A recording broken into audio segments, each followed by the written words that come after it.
Welcome. Welcome, everyone.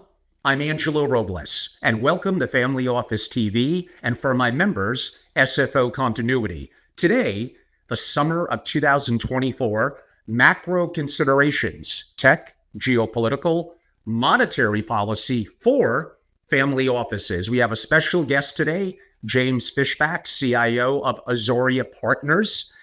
Mr. Fishback is co-founder and CIO of Azoria, a multi-asset investment firm that is launching the first ever discretionary macro ETF, which invests in big picture shifts in technology, geopolitical, and global fiscal monetary policy. So inflation and interest rates or risk has been a constant, but the past year has been exceptionally volatile and complex. Along with geopolitics, inflation and interest rates are now at the forefront of concerns for family offices. Traditional strategies may no longer be sufficient in this environment. It's time for family offices to transition from reactive to being proactive, adaptive strategies to manage the challenges and capitalize on new opportunities. This discussion with James aims to provide the necessary foresight and strategies for navigating in an unpredictable world. James, welcome to the show. Well, it's my pleasure to be here. Thank you, Angela. Great. So we have a lot to discuss, and I'm going to start with, and this will play in, even though it's not quite as timely now as it was the prior Monday on August 4th. But on Sunday, August 4th, East Coast time, I'm having a peaceful weekend, and then that evening, I just start to hear kind of it hit the fan. We began to see the hysteria in the market with the yen carry trade in Japan. That was the opening of the Japanese markets because of the time difference, of course.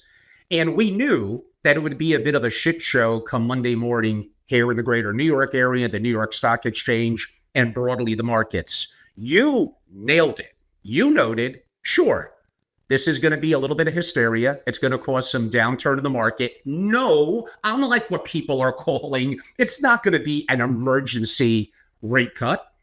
The damage is probably going to blow over by the end of the week. That is exactly what it did. If you don't mind, and we have a lot of topics to cover, so we won't make it a case study, but explain to the audience, investors, and family offices why, not just that it was overblown, there is a big picture element to it that family offices should be concerned about and look forward to, but we might have overblown it from the fact of the Fed taking action.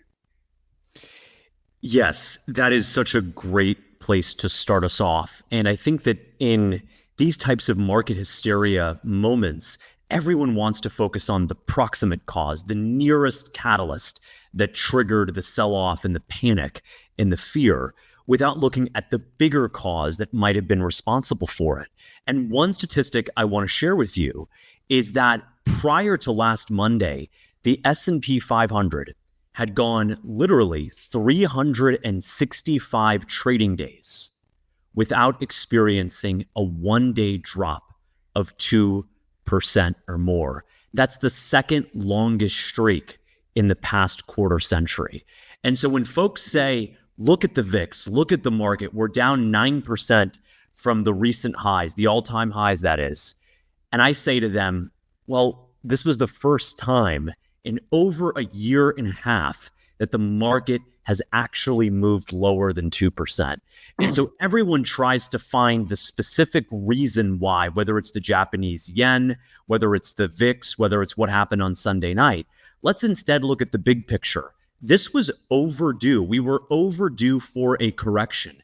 Corrections are healthy. They focus and force market participants to reallocate capital, to think about risks, and to appropriately implement hedges in turn so their portfolio is protected if things were to get worse.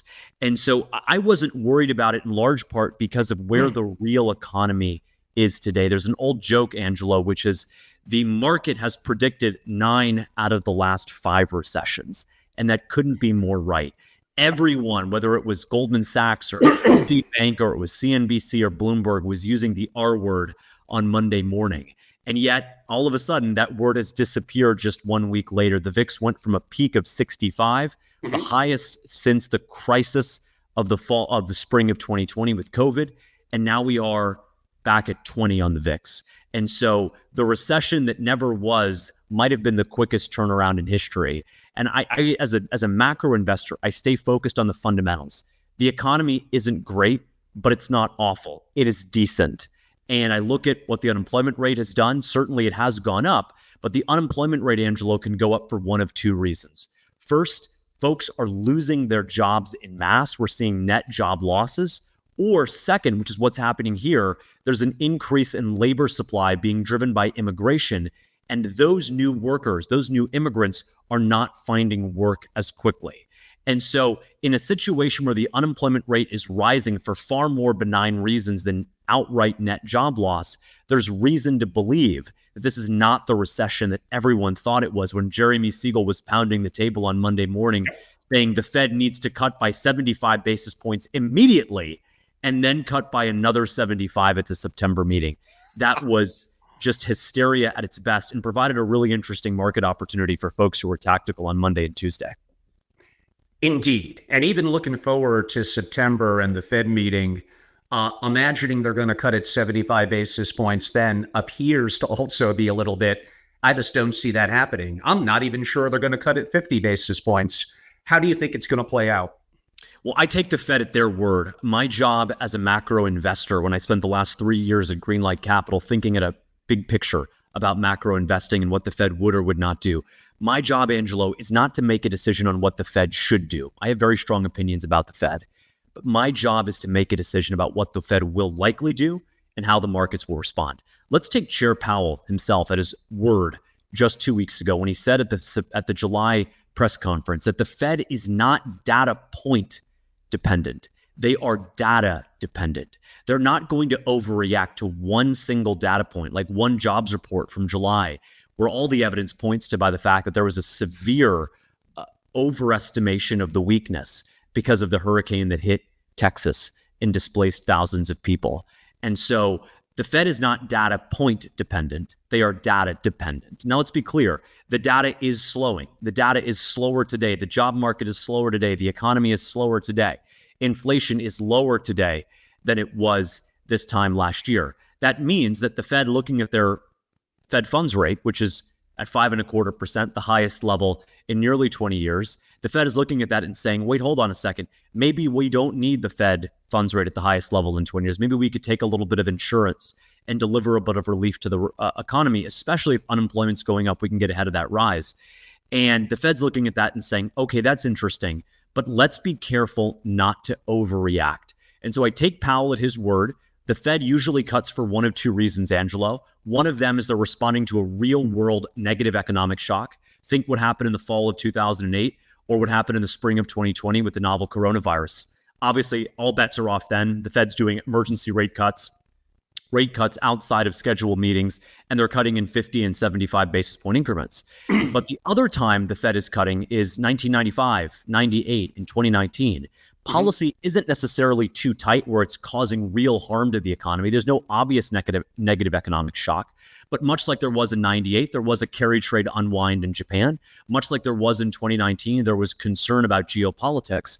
And so the Fed, instead of saying we see an imminent economic collapse, they look at it and say, well, rates may not be exerting downward pressure on the economy, but they may also not be helping. And so let's take out a little bit of insurance here and let's deliver 75 basis points. And it's exactly what they did in 95, in 98, in 2019. The Fed is really big on past precedent. And so when the Fed does something and they look to the past and say, as they did in 2019, we're going to look at the playbook from 95 and 98 and cut by 75 basis points, there's reason to believe that they would do the same this time around. You know, I got to say, Fed policy, despite what a lot of folks say, Fed policy is not all that restrictive. And how do we know that? Well, look at what the economy has done, despite the fact that rates are at the highest level in 20 years.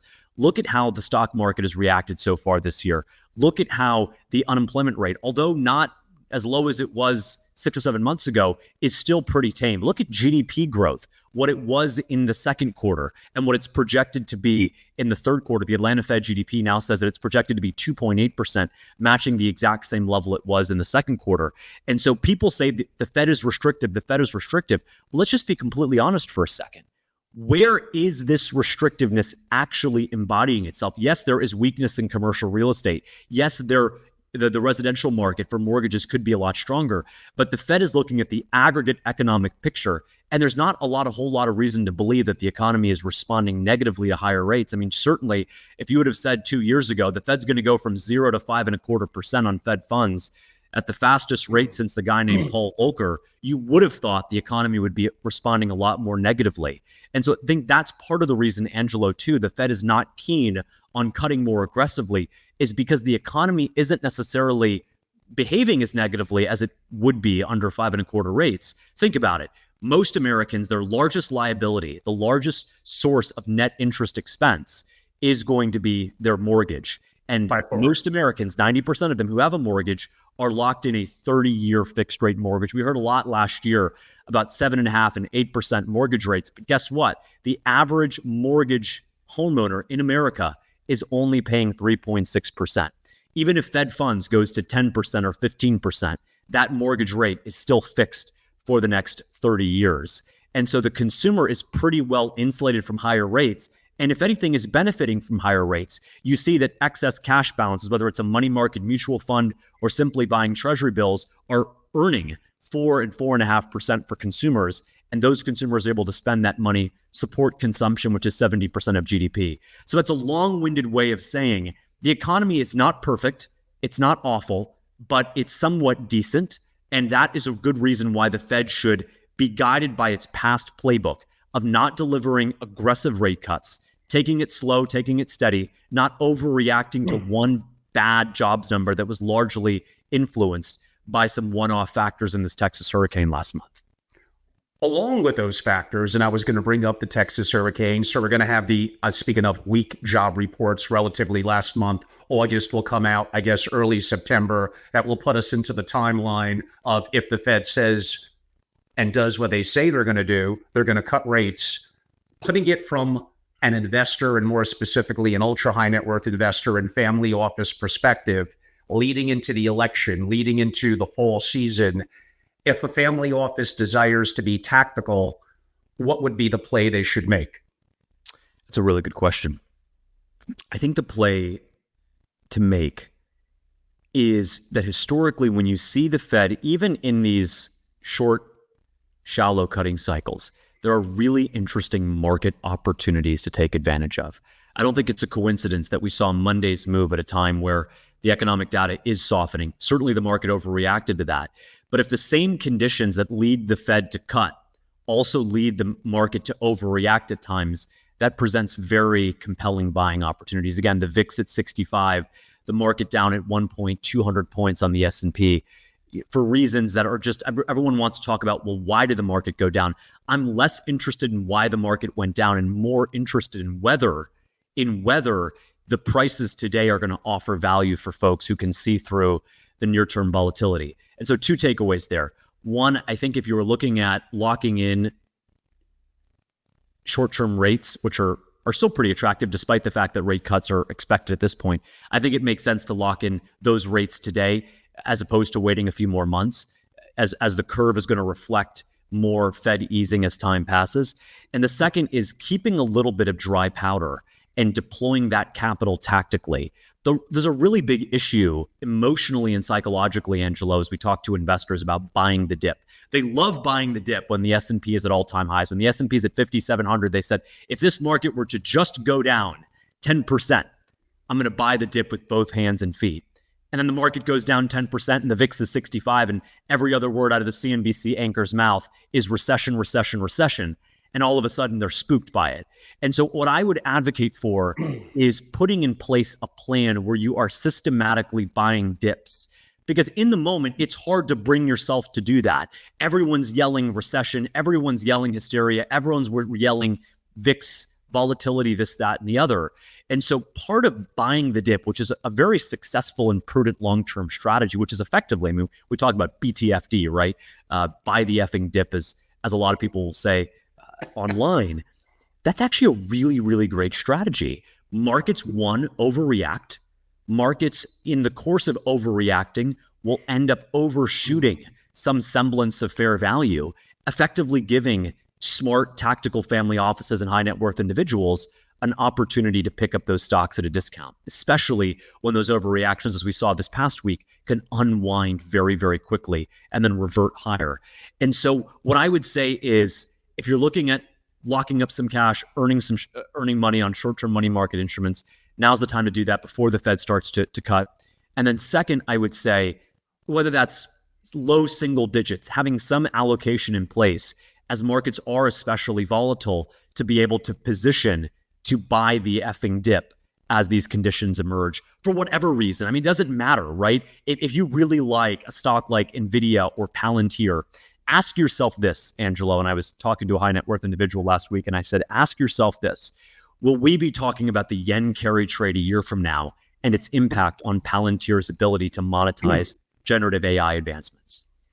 I think we all know the answer to that. I think we all know the answer to that. And so if the answer to that is what we think we know the answer to that, which is heck no, then you've got to be buying these stocks like NVIDIA and Palantir and whatever the case is. I'm a big fan of Tesla myself and Microsoft. Done a lot of work on those names. You've got to be able to do that when markets are offering you compelling opportunities. Well, those bring up a lot of things, especially as the interview progresses, that we're going to get into. I believe you wrote about that just 4% of small businesses are really concerned about high rates, that inflation was by far at a much greater multiple their gravest concern. Is there some concerns with interest rates likely to come down that inflation may begin to rear its head?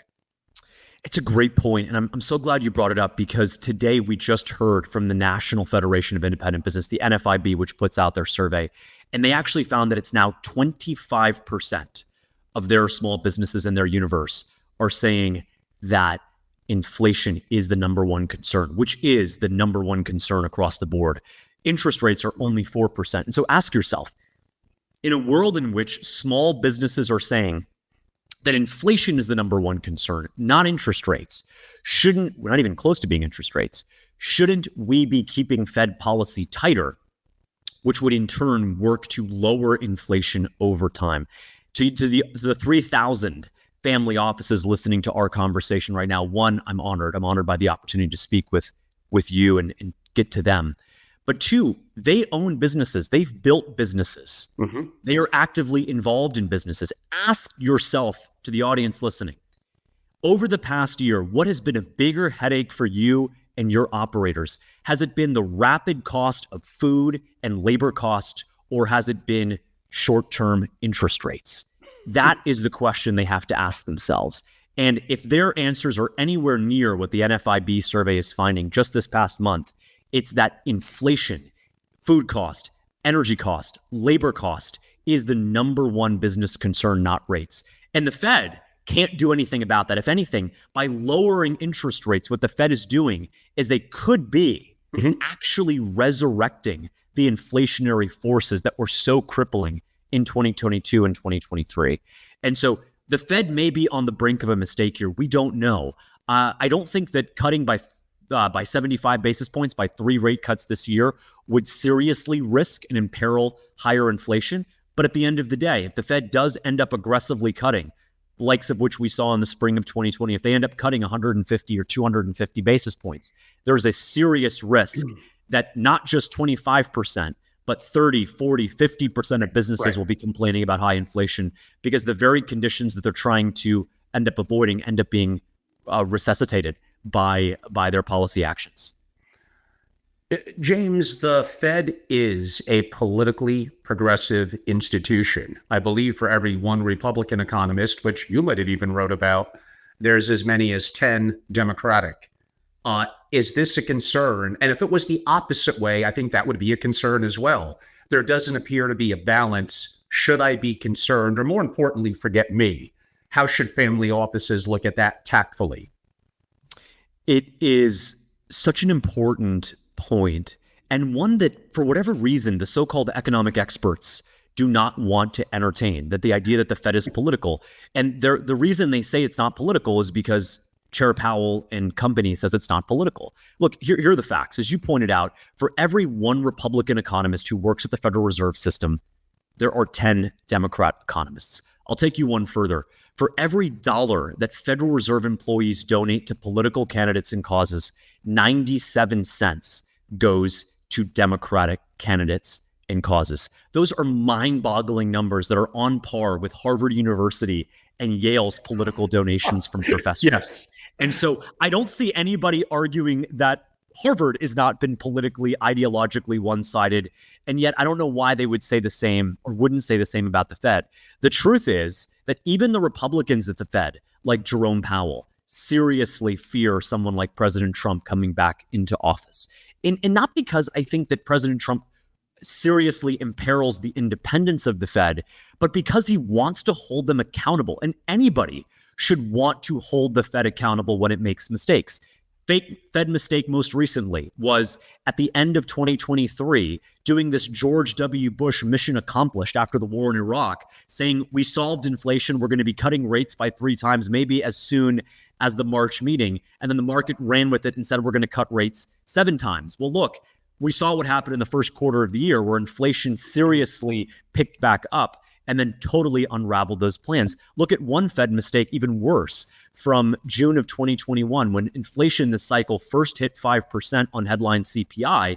And how did the Fed respond at the June meeting? More dovishness. How did they respond at the September meeting? More dovishness. They didn't end up raising rates, Angelo, off of 0%, mind you, until March of 2022, 9 full months after headline CPI inflation first breached 5% on the upside. And so the Fed has made their fair share of mistakes over the past decade. And if President Trump wants accountability, I agree with that 100%, and he should want accountability. The issue here is what do you do with the Federal Reserve, where the number 3 in the Federal Reserve System, the former president of the New York Fed, Bill Dudley, said in August of 2019 that the Fed should take into account how rate cuts would affect Donald Trump's electoral chances and should avoid rate cuts if they would, and they would, end up boosting his electoral chances. That is wrong. Obviously, no Federal Reserve member should be weighing in or thinking about how its policy would affect one candidate, Republican or Democrat. And so in this recent piece that I wrote called Markets Are Weird, but the Fed Doesn't Care, I said that the way this could end up impacting markets in a tangible way over the next couple of months is actually in a pretty counterintuitive way. The Fed would not be likely to cut by 50 or even 75 basis points, Angelo, at the September Fed meeting because it would signal larger than justified economic worry and fear. Think about this political talking point from Trump. If the Fed were to cut by 75 in September, he might say something along the lines of, look at Kamala Harris's economy. The Fed is now cutting at the most aggressive rate since 2008. She has totally lost control. Disaster to come soon. That is the type of headline you would see from the Trump campaign and from a lot of the media if the Fed were to cut aggressively, essentially forcing investors and everyday Americans to ask themselves, what does the Fed know about the economy that I don't? Why is the Fed responding so aggressively if it's just the economy slowing down gradually as opposed to something more substantial that President Trump has been alluding to, the weakness, the fallacy of Bidenomics and the impact it's having on everything from the oil and gas sector to hiring to the crippling inflation we've seen over the past 3 years. And so I think for the political reason of the Fed, if they're smart people, make no mistake, they've made mistakes, but they are smart people. They know how a 75 basis point rate cut would be taken by the market. And so I think for that reason, in a very close call, they would likely defer to something smaller because of the negative media, the PR impact that an aggressive rate cut would have. Investors thinking, what does the Fed know that I don't? Aggressively selling stocks, and as a result, hurting Vice President Harris's chances, who, by the way, as the incumbent, as the current vice president, owns the economic record, owns the stock market reaction, whether she wants to admit it or not, over the next couple of months. A long-winded question that I'm going to read because I want to get it right. It's important segueing with some logic in our current discussion. In the long run, the US federal government is on an unsustainable fiscal path. And it just means that debt is growing faster than the economy. The main drivers of economic growth in the long run are working age population growth and productivity growth. Both peaked in the 80s. In post-World War II demographics, the boom led to a strong labor force growth in the 60s and 70s and exhausted some of that into the 80s. So long-run potential for growth after the 80s is starting to move into, quote unquote, it's going south. So how do we fix this sense? Well, of course, with debt. How else? You look at real interest rates dropping further, keeping the system afloat, and more credit and cheaper borrowing creates, quote unquote, a wealth illusion. Now, this is going to relate to whatever it is now, $36 trillion deficit. The can keeps on being kicked down the road. And I don't see a comfortable way out of this. Well, there might technically be one or two, and I'll leave it to you to run with that open-ended question and see what direction it goes. Wow, I'm going to give a long-winded answer to what was a very thoughtful question. So I tend to think about economics and investing not as these big abstract concepts of the nation state and the economic machine and the business, but think about them as just a factory. You got 100 workers on the factory floor, Angelo, and your ability to grow your business, as you pointed out, hinges on two considerations. The first is how many people are in that factory and how productive they are being. And so there's two considerations there. The one is, let's start with how many people are there. If you look at just the last year, we have seen a very substantial divergence between the working age population that is native born versus foreign born. And the statistics are something along the lines of we've lost 1 million native born workers and gained 2 million foreign born workers in the labor force over just the past 12 months. What does that mean? It means that labor productivity and labor force growth hinges on our ability to bring in new migration. Now, look, there's a big difference between an immigrant coming from South Africa by the names of Elon Musk, who is skilled, who is thinking at a high level about the big problems, whether it's electric vehicles or propulsion, and an immigrant coming from East Africa who doesn't speak 2 words of English. And so our ability to grow the economy is not just about immigration and growing the labor force that way. It's about skilled immigration. And I got to tell you, when your listeners are looking at what's happening at the southern border, which has been an outright disaster, and they're seeing people come here who maybe are well-intentioned, who maybe are fleeing some genuine sense of poverty, and I don't want to discount that. Now, a lot of them are really bad people, but there are good people in that mix who want a better way of life. I'm sorry, this is not a charity. This is a country. We're trying to run a country here. And to grow that country and to grow that country's productive capacity, we have to bring in productive people. In the same way, if you're that factory owner, you don't just hire homeless people off the street out of the goodness of your heart. You hire people who actually bring something to the table. And so my number one worry, looking at the big picture for the country, is that we're bringing in the wrong people who don't really have the skills. Yes, they'll make magnificent Uber drivers. Yes, they'll drive that electric bike up the West Side Highway and get you your Uber Eats order. But in terms of really investing in the country and growing our productive capacity, they're just not going to cut it. And in fact, what we're seeing in terms of native-born workers is a real skills mismatch. The reality is, for the last 25, 30 years, we've heard about the idea of technology displacing workers. That's true. It's happening today, but it's not happening in a way that most people expected. We heard of the factory lines, and we've heard of automatic self-driving and truck drivers being replaced by autonomous drivers. Absolutely. The reality is those are going to happen. We are going to see autonomous truck drivers, but you know what we're going to see first? We're going to see a lot of junior investment bankers and paralegals and consultants 100% lose their jobs first. Then we're going to see 18-wheeler truck drivers lose their jobs. And so there's a really interesting opportunity here for which companies are going to be able to deploy generative artificial intelligence. Yes, to cut costs, but also to grow their top line.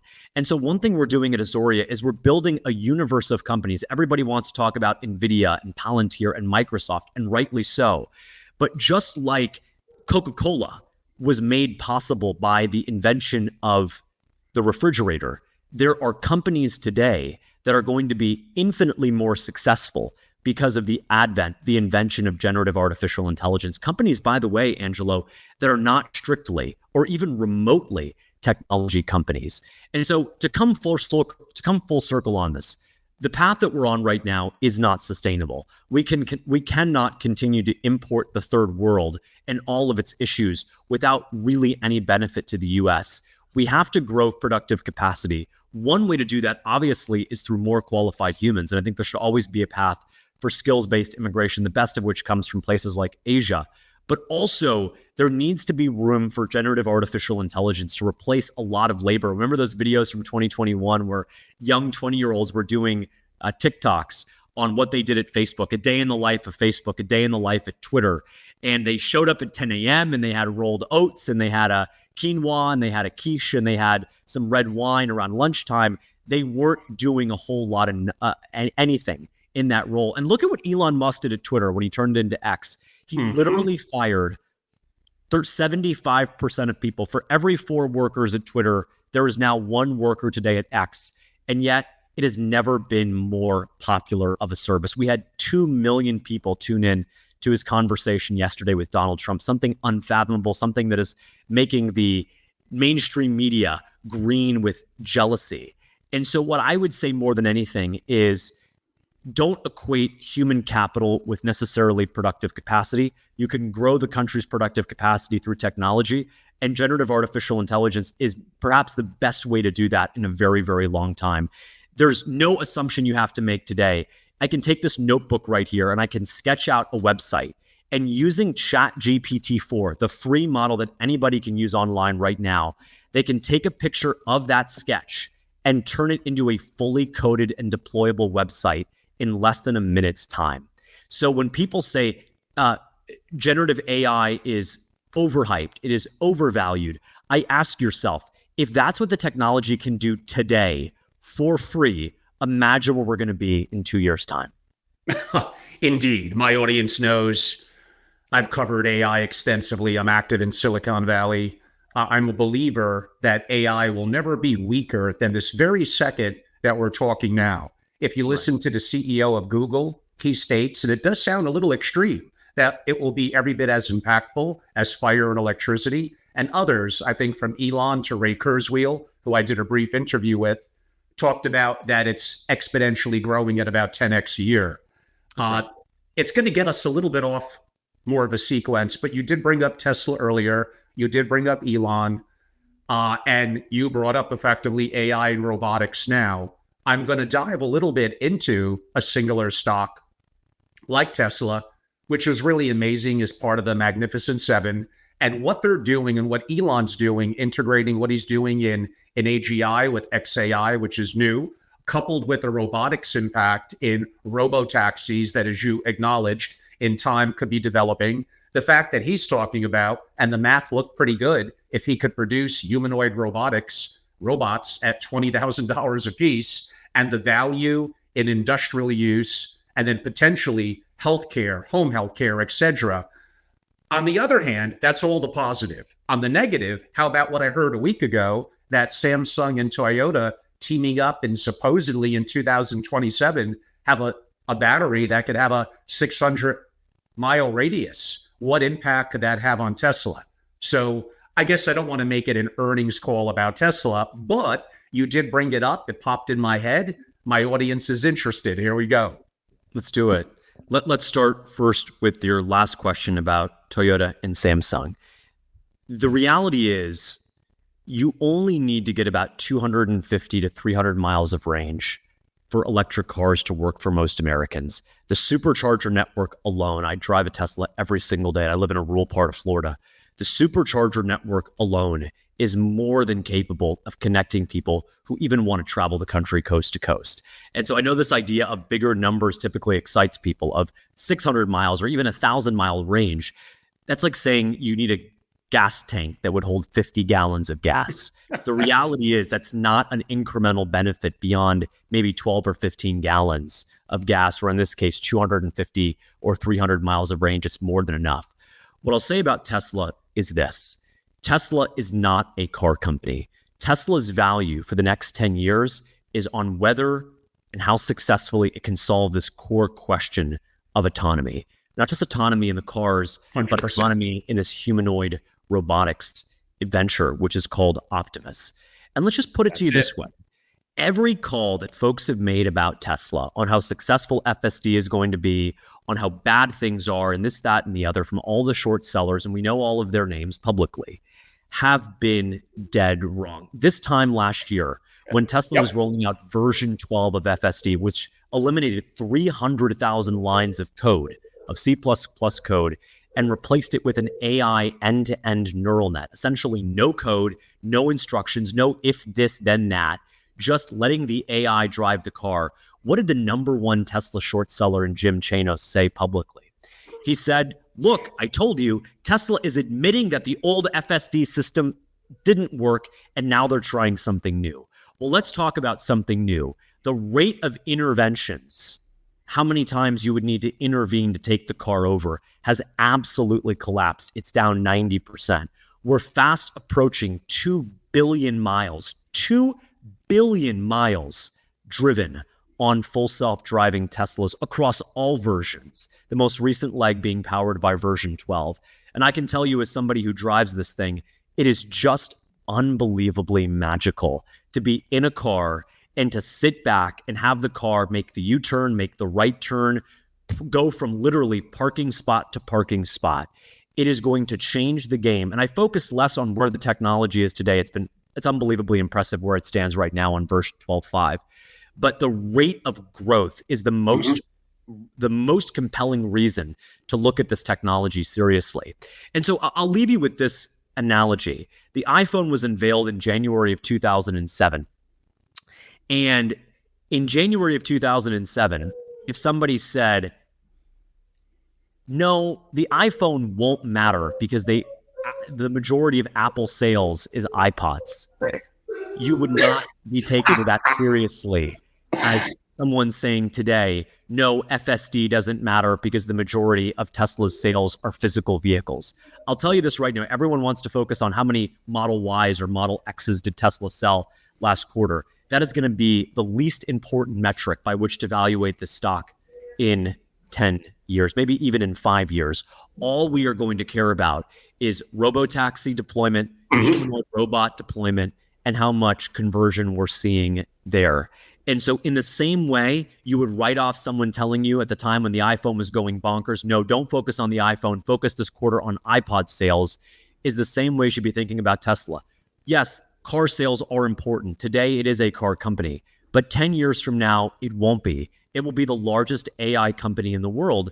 And I'll tell you, at a time where NVIDIA and Microsoft and Apple have taken off, Tesla really has underperformed not just its peers in artificial intelligence, but its own fundamentals. This is literally a company, Angelo, where the fundamentals are skyrocketing and the price is just not keeping up pace.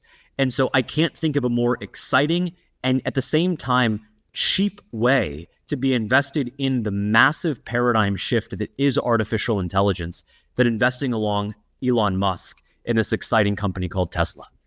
I completely, not that my audience cares, completely agree.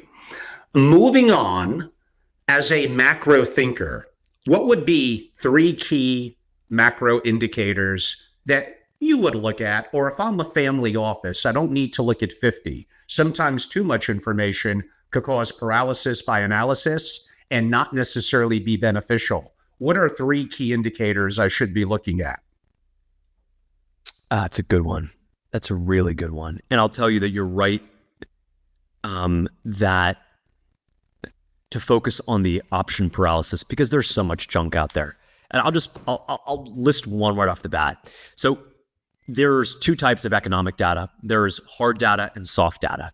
Hard data is the inflation number, how many jobs were added last month, what was GDP in the second quarter, what was industrial production, so on and so forth. Soft data is the vibes. How are people, how are businesses, how are CFOs, how are purchasing managers feeling about the economy? And the reality is the economy, despite the fact that the soft data has been pretty weak, the hard data has held up pretty well. And so the hard data is far more predictive of where the real economy and in turn the Federal Reserve and the stock market will go than the soft data. If you look at the soft data, by the way, Angelo, the ISM survey has been historically weak for the better part of 2.5 years, the manufacturing survey, at the same time, by the way, that the Fed has taken rates from 0 to 5.25. At the same time, by the way, the S&P has gone up, up, up. At the same time, by the way, we've added millions of jobs to the economy. Not the best jobs, not the highest paying jobs adjusted for inflation, but nonetheless, millions of jobs. And so what I would say generally, my number one tip would be avoid data that is sentiment driven. Avoid data that effectively asks people, how do they feel about the economy? How do you feel about your sales this month versus last month, as opposed to actual sales numbers?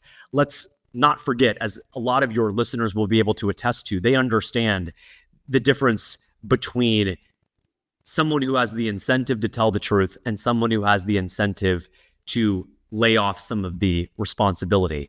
Corporate executives on earnings calls have every incentive, Angelo, to attribute revenue weakness and revenue guidance, weak revenue guidance, to the nebulous macroeconomic factors, to attribute it to inflation or geopolitics or general uncertainty, as opposed to taking ownership for their own drawbacks as business leaders. And so there's every reason to think that even though businesses have seen pretty strong growth, there's an incentive for business executives to say, well, growth might not be this strong because one, the stock market will reward them if the real numbers come in above expectations that they set artificially low in the previous quarter. And so there's no real bias in that sense with the hard data, whereas the soft data, whether it's earnings call transcripts, I find them interesting, but only so much as people are talking about real tangible things and then giving commentary, as opposed to the general macro uncertainty and then using that to absolve themselves of any responsibility if the quarter doesn't end up as they had expected. And so hard data over soft data is number one. And I think number two is you can't go wrong with the monthly employment report. It is high frequency. You can break it down by sector. You can see which sectors are adding. You can see how much of it is actually government jobs, which is not necessarily a good sign of what the free markets and the animal spirits are doing, but is what the government largesse is doing. I think it's a pretty good indicator. Obviously, there's scope for revisions there, as we've seen over the past year. The non-farm payrolls numbers have been revised down consistently. But despite that, I would say you can't beat something that gives you that level of granularity.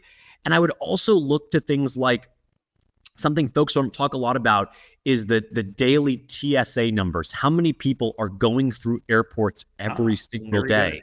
You would think, by the way, that both business travelers and consumers, as their prospects for their own earnings or for their own income begins to sour, that they're going to adjust discretionary and business travel accordingly.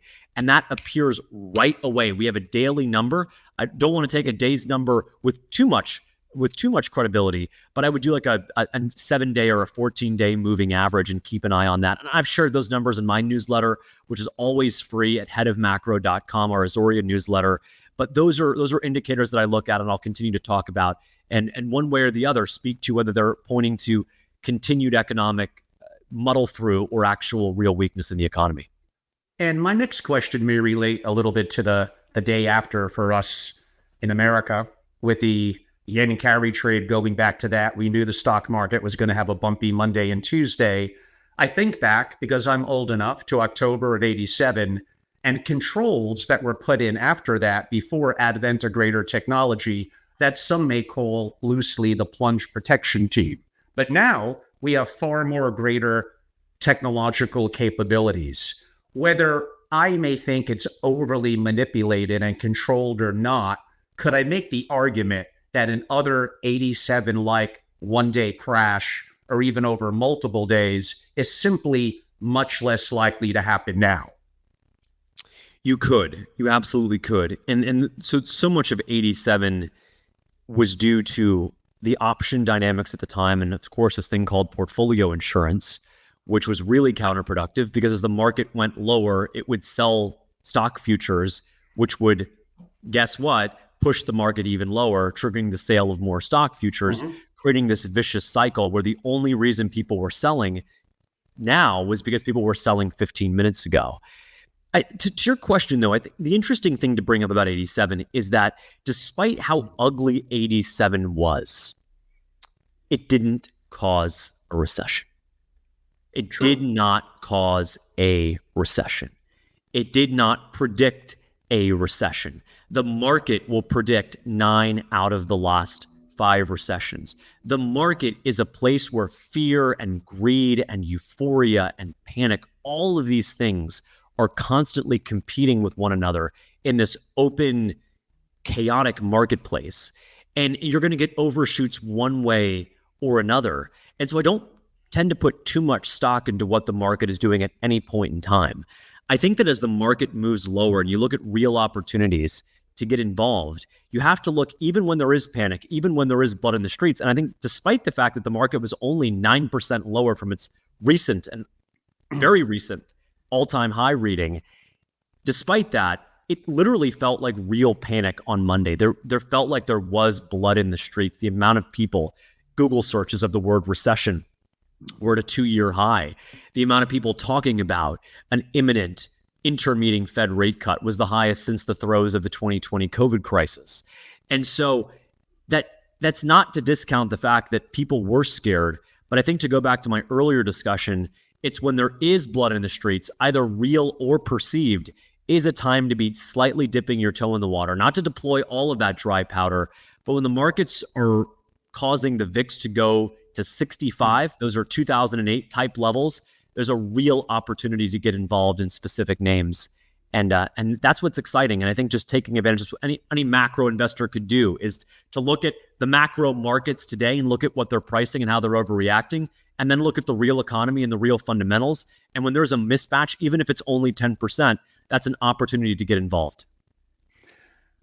We're going to switch over a little bit to politics, what globally we may define as geopolitics. And I know our conversation's more on macro and more economic and investment themes, but like you note about in your writing and a lot of my conversations, to ignore geopolitics is just foolish. By the way, all the reports, now admittingly a little dated, show globally for family offices that geopolitics are number one ahead of inflation. And all that research with billionaire plus family offices was done before the issue with Israel and Hamas and the coming election. So if anything, that's been more amplified. Then we have Argentina, we have Mexico. So if it was like this late last summer, imagine now. So a little bit of my long-winded buildup is going to be effectively the U.S. election. We have Trump as the nominee. We have Trump having an on-camera assassination attempt, bouncing back like a warrior from it, and leading right into the convention. And there was the big bump up for the Republicans. Biden, obviously, and I cringed when I saw the debate. I felt sorry for him. Now, admittingly, am I right-leaning? Sure, I don't deny that. I try to be open-minded, right, and I'm theoretically willing to vote for either party. I'm not locked in per party. I'm willing to adapt to who I think is the best candidate, not necessarily for me, but for the country. We then have Kamala Harris becoming the candidate, not winning a primary, choosing, and it was an interesting, I think, not the best choice for her VP candidate. I could make the same argument for Trump. That is true. She obviously is getting a bump since Biden is no longer in. In a week or so is going to be the Democratic convention. She'll likely get another bump. And has Trump kind of dropped the ball a little bit in his campaign in the last 2 weeks? The answer is probably yes. And for those of you that think I'm quote unquote hating on Democrats or the left, well, they have gone too far left, so I probably am. But, okay, what I'll give you back on the Trump side is he lacking in character and morals? Is he really a team builder? Was that proven in 2016? And he does have some Putin-like dictator tendencies in him. That's just true. I look to ignore those things, which may not be the right decision, and focus on policy, things like the economy, like immigration, like that we swung too far left and woke, and looking to bring things back that could be more thoughtful on a global stage. And then I look at potentially Harris dealing with China, dealing with Putin, and I'm not feeling warm and fuzzy about what that conclusion could look like. So broadly, and again, taking our personal feelings out of it, your perspective, where we stand now in the US heading into the election. And of course, I have to ask you, who do you think will win? No pressure. Look, I think that, so one, there's no question that Kamala Harris has gotten the honeymoon of a lifetime over the last 2 weeks since she was installed. And let's be clear, she was installed. This was an undemocratic weekend coup, led by the likes of Nancy Pelosi and Barack Obama, which, by the way, they don't deny. That's the craziest thing. They're openly telling you this. Look at Nancy Pelosi's interview just this past weekend with CBS News to force President Biden out of office, to force him out of this race. I think the biggest thing to remember is that Kamala Harris has yet to face any real scrutiny. She hasn't done a single interview since she was installed in this position as the Democratic very careful in who interviews. Very careful. The media apparatus is running cover for her and would make the Chinese Communist Party blush with how sycophantic and obsequious they've been. But at the end of the day, the American voter sees through this for what it is. Kamala Harris is going to be debating Donald Trump on September 10th. Donald Trump will go into that arena and speak truth about Kamala Harris's failed policies and failed vision for this country. And think about it. We have a back-to-back track record on what the Biden-Harris administration has done and what the Trump administration had done over its 4 years. I think the election comes down to one simple question. Were you better under Trump or are you better under Biden-Harris? And most Americans who honestly look at their financial situation, look around the country, look at crime, look at the border, look at the global stage, know the answer to that question, answered definitively with Donald J. Trump.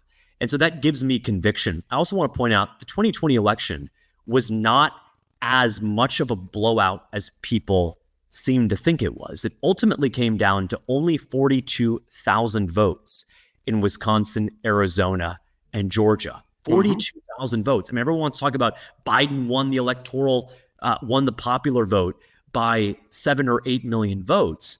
Well, the reality of the situation is that has no bearing on who wins the presidency, as we all know. Ask George Bush ask Al Gore in 2000, ask Hillary Clinton in 2016. It's got absolutely nothing to do with it. The reality is this election comes down to a handful of swing states. And in the 2020 election, those swing states were Wisconsin, Arizona, and Georgia. Combined, the electoral margin in those three states was only 42,000 votes. Think about that, Angelo. At a time where unemployment went from 4% to 15% at one point in the spring of 2020 because of the COVID lockdowns, at a time when we had the worst pandemic since the early 1900s, Donald Trump still came within only 42,000 votes of being reelected to the presidency. And so the polls severely undercount Trump supporters and oversample Democratic supporters.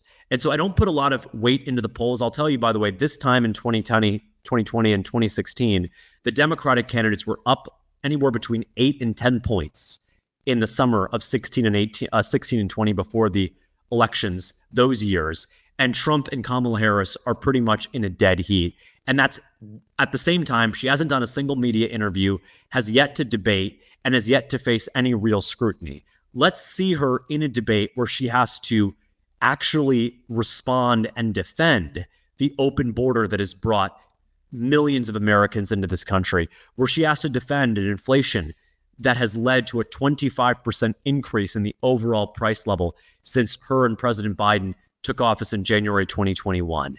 And so if Kamala Harris is in a dead heat in polls, by the way, that oversample Democrats and undersample Trump voters, at a time when the media apparatus is pulling out all the stops to defend her and make her look good. And she's still in a dead heat with Donald Trump in polls that consistently oversample her voters and undersample his.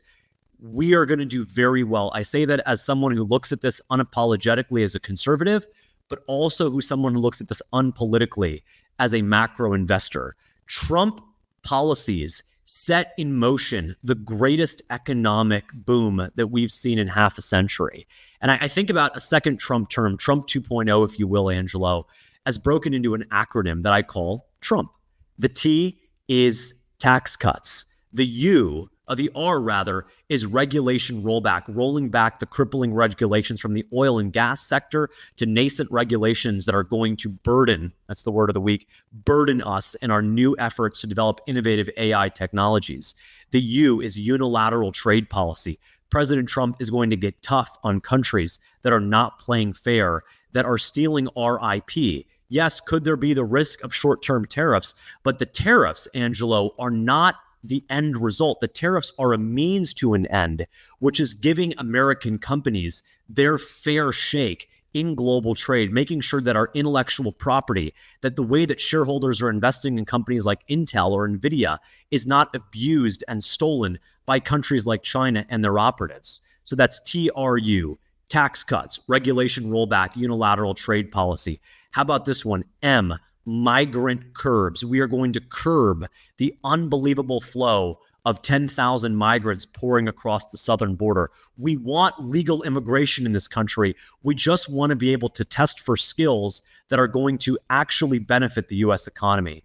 And so that leaves us with P, and that is power projection. There's a reason why Russia didn't invade Ukraine in the 4 years that Trump was president. There's a reason why Iran and Hamas didn't attack Israel in the 4 years that Trump was president. On the Iran point, Iran was selling only 150,000 barrels of oil a day under Donald J. Trump.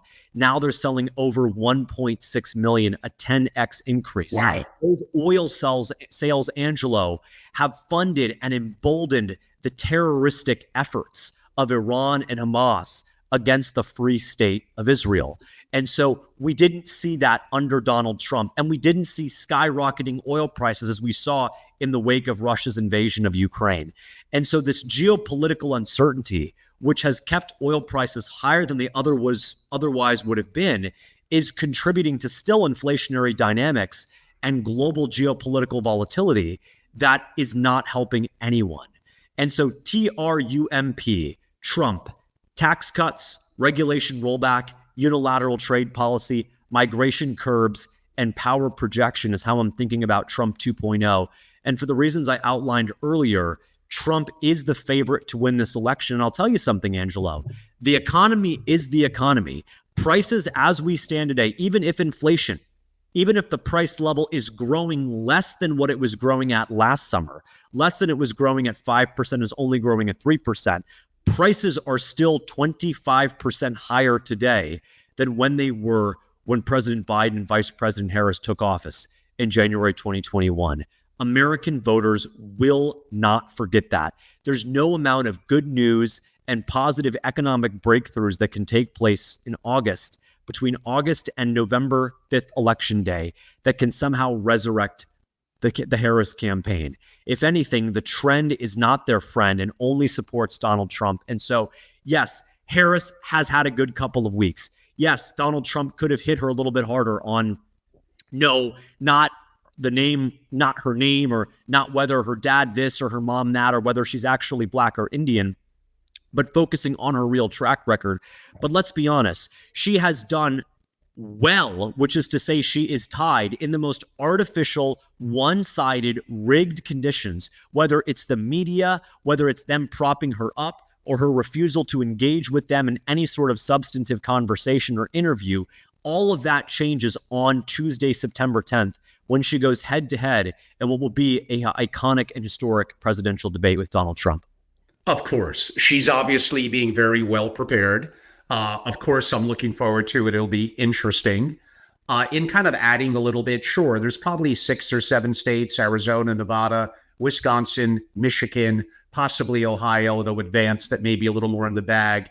To me, the interesting one is Pennsylvania. The obvious choice, in my opinion, and not as far left, would have been Shapiro, and probably would have pulled in Pennsylvania. And then we probably really have a race. So maybe from your perspective, you're glad she made what obviously I think is a pretty obvious wrong choice. I would say 2 areas longer term the Republicans have to be a little concerned about. But this is always the case. Even when I was 18 years old, we tend to skew to being a little bit more unrealistic how the world really works. We may skew to being more, let's go with the word democratic, and then life, I guess you could say, reality hits us in the face. Nonetheless, I think Republicans could do a better job appealing to a younger demographic, and they tend to do, if I could be rather blunt, they tend to do very poorly with, I would say, under 50-year-old unmarried women.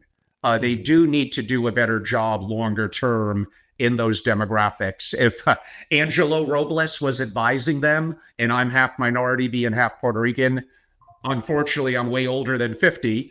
But those are areas I think that are some concern longer term for the party. But I could also name concerns I would have for the future of what the Democratic Party looks like. But we could save those deeper political discussions for a different time. I only have about 20 questions left in the remaining 30 or so minutes. I'm actually going to skip over certain things on U.S. defense, bureaucracies, and other infrastructure. To some degree, we somewhat covered that. Why don't I make my long-winded 5 questions on China much more concise? Sure. Why don't I just leave it more open-ended? China does have certain advantages. They have certain disadvantages.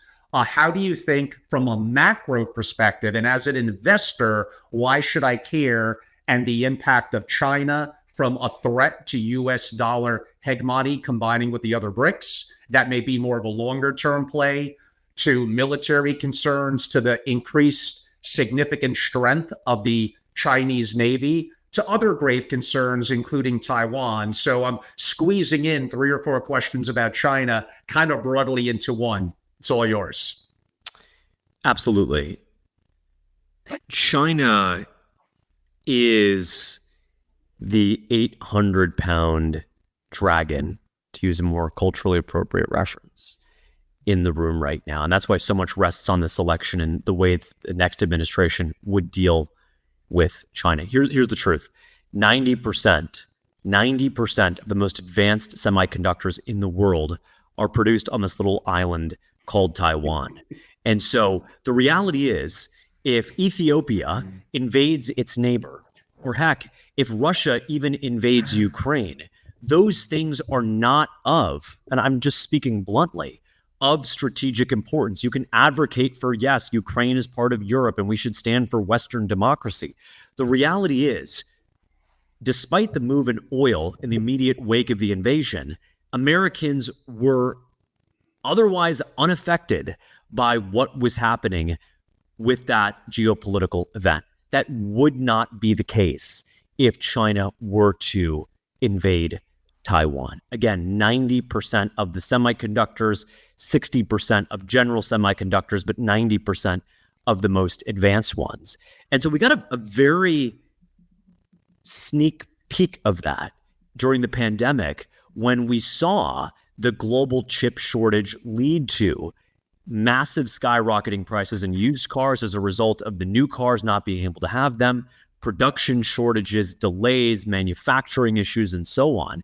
This would be an order of magnitude more disruptive if we got some geopolitical event out of Taiwan.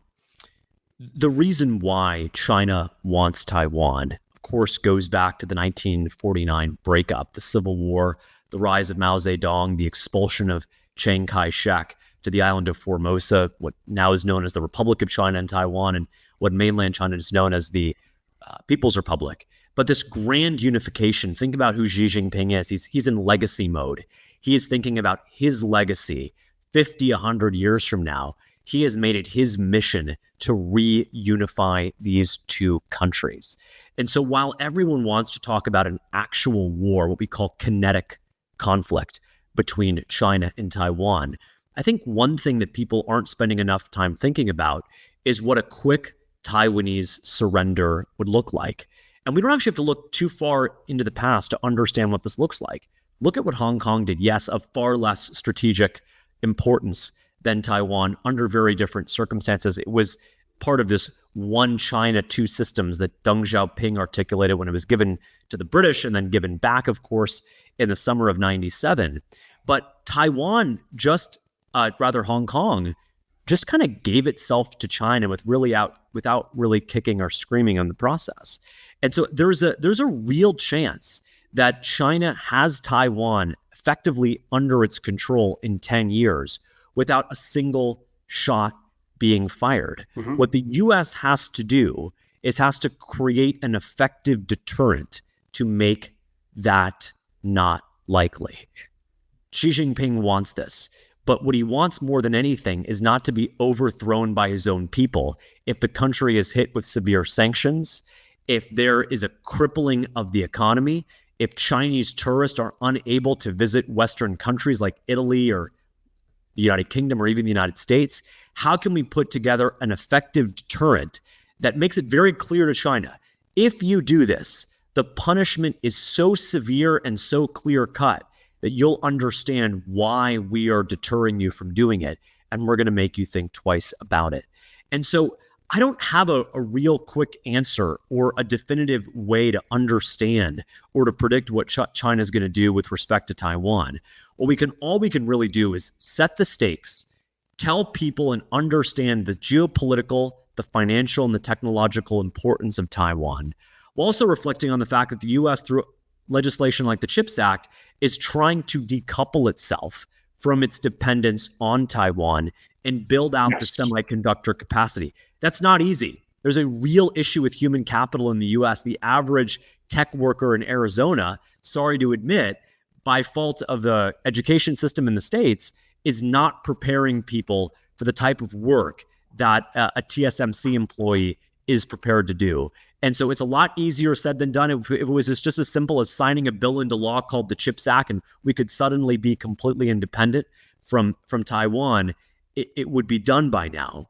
But the biggest thing to consider is, and I got to say this, is we got a taste of what a global chip shortage in a very small way looked like in the pandemic.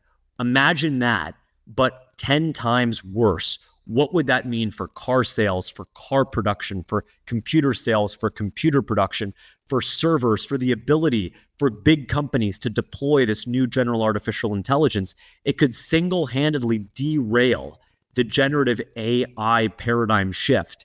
And that's a really, really big black swan event. And that's why that the government, the next administration, whoever it may be, needs to put in place an effective deterrent to essentially disincentivize China and say, do not do this, don't even think about doing it, because the costs will be too great for you to stomach.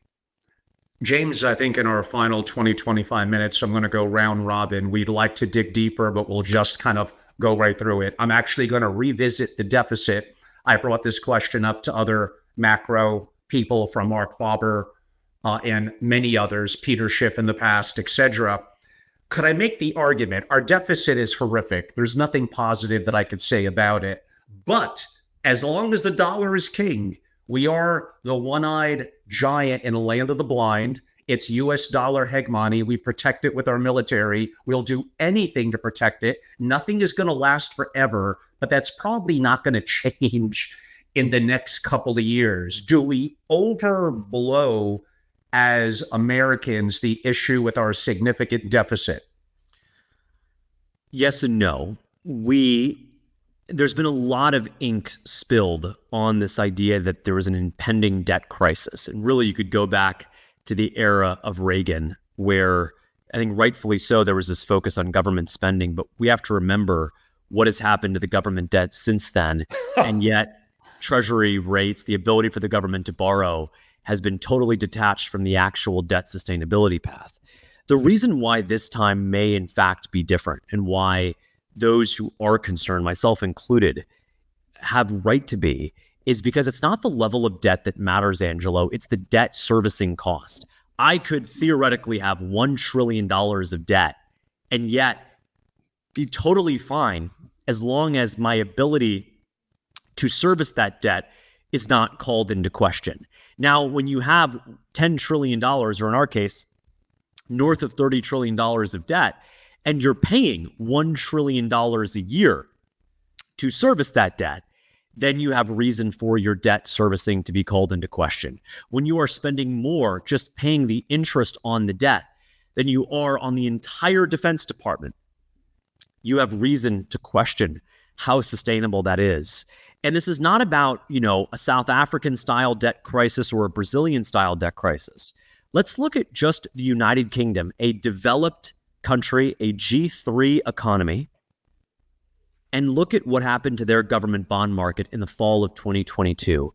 The government of the newly elected Prime Minister Liz Truss announced a fiscal stimulus plan that would result in tax cuts and a larger than expected deficit and larger than expected interest expense. How did the government bond market in the UK respond? It had the worst one-day sell-off in north of 30 years. So much so that the Bank of England, which was in the midst of raising rates, had to immediately launch a quantitative easing, a QE campaign, to buy hundreds of billions of dollars worth of UK government bonds to bail out and to stabilize the market. And so this is not hypothetical anymore. If it can happen in the UK, a developed first world economy, it can happen in the United States. The question is, how does the Fed respond? The question is, how does the Treasury respond? But I don't think we can ever really reckon with our debt sustainability problem until we have a real crisis. It's kind of like the TARP vote in 2008. They didn't really understand the gravity of the situation until the first vote failed and the market decided to go down 10%. Then they went back and passed it, rightly or wrongly, just an observation. You have to really face pain to understand the consequences of the debt crisis. The UK isn't going to be trying any of those debt stimulus shenanigans anytime soon because this episode with the gilt market, this absolute blow up in their government bond market, is so fresh in their memory. The scars are so deep and so visceral that they're reminded, don't do it, don't do it, don't do it. We have yet to have a real debt crisis in this country. I don't wish for us to have one. I wish that Democrats and Republicans could wake up to this real, genuine concern without a crisis. But there's nothing like a crisis to force both parties to really come to the table and to reckon with this issue. Bringing it to a little bit geopolitics meets macro, this has been an interesting year. We obviously have much more to go, and we have the U.S. presidential election. Sometimes Americans tend to be a little siloed into their own country, and U.S. is king. I understand that. But There's a lot going on. I look at Javier in Argentina. I look at the Dutch election, the Italian election. I look at our border in Mexico. We're right below our southern border.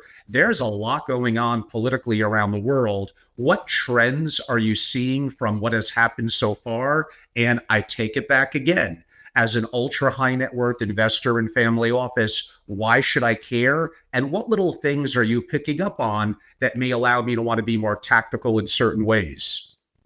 Such a great point. Such a great point. I'm so glad you brought up Javier Milei. I spent time with him recently with Vivek Ramaswamy. We were at a conference in DC and I got a chance to speak with him. And I'm blown away by what President Milei is doing in Argentina. We need that attitude, the afuera, as he says, marxismo afuera. We need that attitude in Washington, D.C. We need to not just deport this mindset of mediocrity, but also deport millions of government workers who are just weighing down the system with unnecessary crippling bureaucracy. And by the way, we can already see the effects of what President Milei is doing. We had 25% month over month inflation, 25% month over month inflation when he took office. That inflation today is 4%.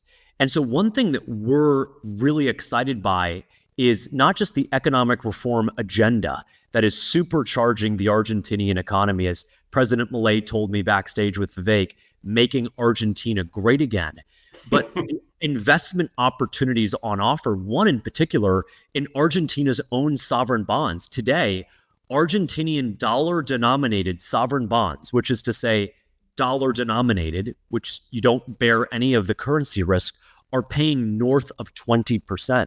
And so one thing we're looking at very closely at Azoria is launching an ETF early next year that would allow any investor in the US to buy this ETF and to have direct exposure to these Argentinian sovereign bonds that are paying north of 20% and to effectively invest in the economic miracle that President Milei is leading in Buenos Aires. And so I think that part of that is, yes, an investment opportunity.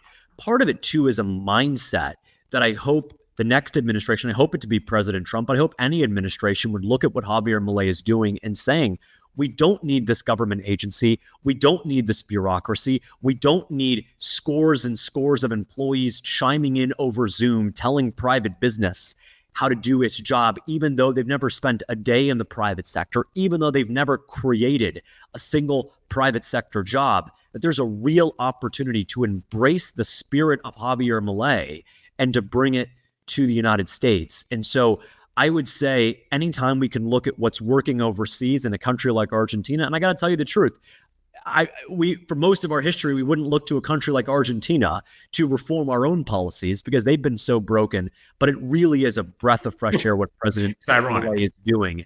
And that's why I'm so excited as we think about this Azoria Argentina ETF as an opportunity to give, whether it's a high net worth investor or a family office investor, or even a nurse in Coeur d'Alene or a firefighter in Cincinnati who believes in the economic reforms of Javier Milei, to give them an opportunity to invest in these dollar-denominated Argentinian sovereign bonds that are yielding 20% year over year. That's really compelling for us.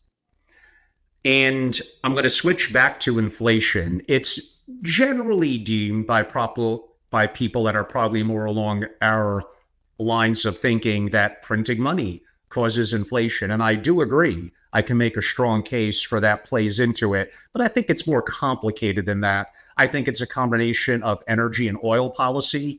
I think and this gets me in trouble with the left and right, rising wages, especially with people that are maybe not the highest income earners that don't save enough and spend. And this all comes back to kind of one saying that I always say, supply and demand, to me, within a given market infrastructure. This is a complex question that probably deserves more than the 1 or 2 minutes we're going to give it. But what do you think is what leads to greater inflation? It's so many factors. It is so many. It's like what leads to good economic growth, right? It is strong national security. It is limited bureaucracy. It is keeping government interference at bay. What I will say on oil and energy policy is just look at where we are today versus where we were 5 years ago. In the fall of 2019, there were 700 crude oil rigs operating across the United States. Today, there are only 480. President Biden campaigned on the promise to gut and to kneecap the oil and gas sector at the behest of the climate change agenda and its staunch radical supporters. I want clean air, clean water. I think all conservatives, all Americans should want that. But we also have to recognize that fossil fuel is the reason why America is the most prosperous country in the world. It has powered us up to this point, and there's no way we can just abandon it and expect to deliver not just on economic growth, Angelo, but on actual human prosperity. Can you imagine what a natural disaster would look like in America if we didn't have fossil fuel to keep our homes cool? Can you imagine what a winter would look like if we didn't have fossil fuels to keep our homes warm? What businesses would look like if they had the rolling blackouts of South Africa, if they didn't have the actual energy independence to be able to deliver, to be the foundation of economic growth and capacity. And so I think what we're going to see is if we don't really get energy independence back, if we don't really drill, baby, drill, not just that for oil and gas, but deliver on the promise of nuclear energy in this country, we'll never be able to unlock the things that come with it. I referred earlier to this idea of you don't drink Coca-Cola hot, you drink it with a refrigerator. You can't sell Coca-Cola products if you don't have a refrigerator. You can't make all the great widgets and run all the great businesses in the United States if you don't have an oil and gas sector. That is the most fundamental part of the US economy, is being able to power, whether it's AI data centers, whether it's hospitals, whether it's schools, whether it's whatever. You have to have energy, whether that's oil and gas or nuclear, as the most basic foundational requisite for economic growth in this country.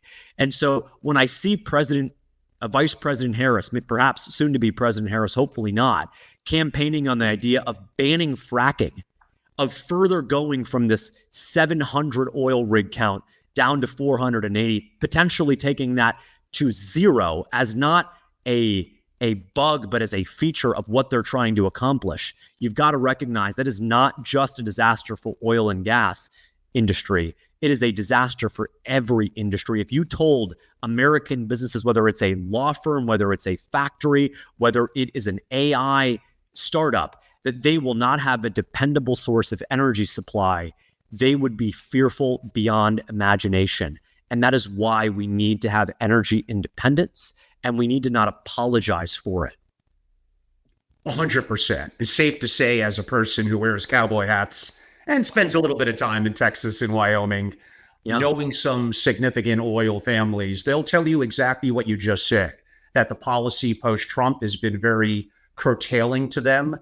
But they all, because I did ask them this, they did state it could even be worse. And the perspective is that Biden actually had a little bit of understanding relative to that perspective and didn't totally crush it. The perspective, right or wrong, is that Harris would be twice as bad or onerous relative to the industry. Again, like you, I love clean energy. I want more of it. Yes, fossil fuels are a challenge potentially in the climate, but for the next probably 20 to 50 years, for us to sustain as a country, as a society. Now, fusion energy, I hope, maybe it does come in 10 years. That'll be awesome. But in the meantime, we have to, again, face reality. This will probably take me to the question of kind of what is an inflation hedge. I think it's a little laughable when I hear people quote gold and assume it's like 1974 again. So to me, things rotate from, in theory, what could be an inflation hedge because conditions change. I could argue commercial real estate. I could argue farmland. I could argue gold. I could argue oil. I probably can't anymore argue Bitcoin. We'll get to that one in a second. But geez, is this so novel, James? Admittingly, maybe not short term, but over blocks of 10 years, I'll give you a great inflation hedge. Public stocks. You're right. You're absolutely right. And by the way, we don't need to look into some falutin economic model to see that that is exactly what has played out. Stocks have held up relatively well, Monday notwithstanding, parts of 2022 notwithstanding, despite the overall increase in the price level since early 2021, again, of 25%. Look, gold is one of those things that there's no technical reason that says that gold has to go up when inflation goes up. Think about this for a second, Angela. Gold was 1,600 in the spring of 2000 when inflation was 1.5%. Sorry, the spring of 2020 when inflation was 1.5%. By the end of 2022, when inflation was 7%, where was gold? 1,600. And so, yes, there were some mark-to-market fluctuations. Yes, it went up to 2,000. Yes, all of that great stuff. But the reality of the situation is most people don't have time to day trade gold and to get in and out of it based on a Fed announcement or an inflation number. And if all you knew was that when inflation was 1.5% in March of 2020, and then at the end of 2022, it was 7%, you would have expected gold to not be unchanged over that more than 2-year period. And so what I would say is stocks have held up pretty darn well, most recently in this inflation scare. And the second I would say is, and we're going to do this in one of our, we're doing so much right now. We talked about our Azoria Argentina ETF. One thing we're looking at very closely is an inflation swap ETF. And I traded these derivatives a lot when I was at Greenlight. This idea of actually investing in inflation itself. You know, you think about gold. Gold has an on and off historical relationship with what the inflation numbers are. But what if there were a way, a liquid way to invest in inflation in what it actually ends up being? And it turns out there is. It's called a CPI inflation swap. So Angela, what we can do, as we did in the spring of 2020, we can go on the Bloomberg and see what is the market expect? What do market participants expect inflation to be over the next 2 years? In the same way, what do market participants expect volatility, like the VIX, to be over some period of time? And if that number is substantially lower than what we believe the fundamentals point to, we can invest in that inflation swap.